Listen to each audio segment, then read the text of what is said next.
23 years ago, I sat beside Hamid Karzai in his presidential office in Kabul, watching US bombers pound Saddam Hussein's Iraq live on Al Jazeera. It was clear the Afghan leader hated what he saw and concluded that America's war was mad and bad. We both grimaced, and we were right. George W. Bush and Tony Blair's Iraq invasion turned out to be a catastrophe.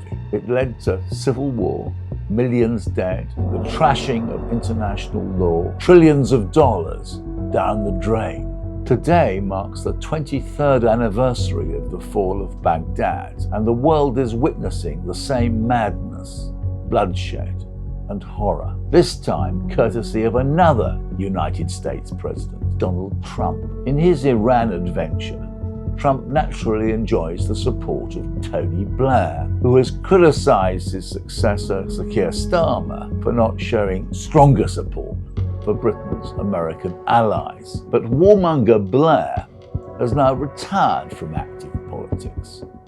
Trump's prime ally in his Iran debacle is Israeli Prime Minister Benjamin Netanyahu. 23 years ago, Netanyahu, then an opposition Israeli politician, was one of the strongest advocates for the assault on Iraq. But yesterday, in what feels like a blatant attempt to sabotage the Pakistan brokered peace deal, Netanyahu unleashed hell with a devastating bombardment of Lebanon's capital, Beirut, killing at least 254 people and injuring many more. The French diplomat Talleyrand noted when the Bourbon dynasty returned to power after the Revolutionary Wars that the French royal family had learnt nothing and forgotten nothing. Exactly the same can be said of the United States and its allies, though with much less excuse. The Iraq War was meant to bring peace to the Middle East. It can now be understood as the start of an endless series of bloodstained Western or Western-backed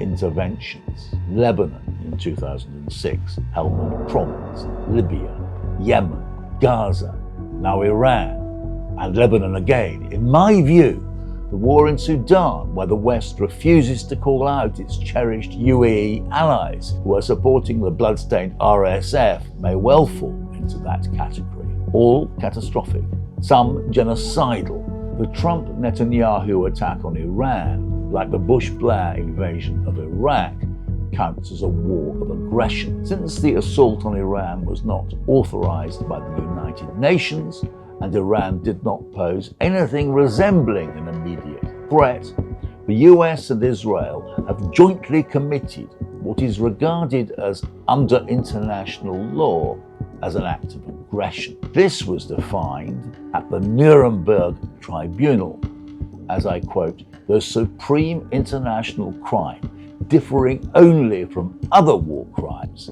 in that it contains within itself the accumulated evil of the whole. Further comparisons between Iraq and Iran are equally striking. Nigel Farage, leader of the far-right Reform Party and tipped as the next British Prime Minister, has embraced Donald Trump with the same fervour that Tony Blair backed George W. Bush. Kemi Badenoch's Conservatives backed the bombing, assailing Labour for not joining the war with greater enthusiasm. Meanwhile, Sir Keir Starmer has allowed US bombers to use British air bases to attack Iran while failing to condemn US and Israeli criminality. Criticisms from the right have made Starmer appear more moderate and restrained than he deserved, but he has at least not made that same terrible error as he did by supporting Israeli collective punishment in Gaza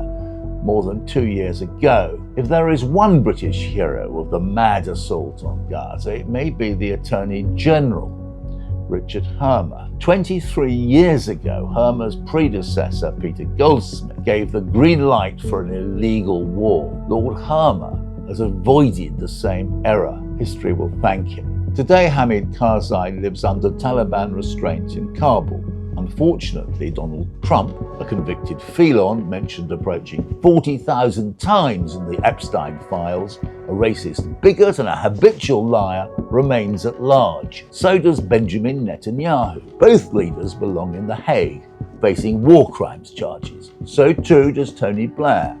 And if the world had punished his and George Bush's illegal war on Iraq 23 years ago, we would not be where we are today.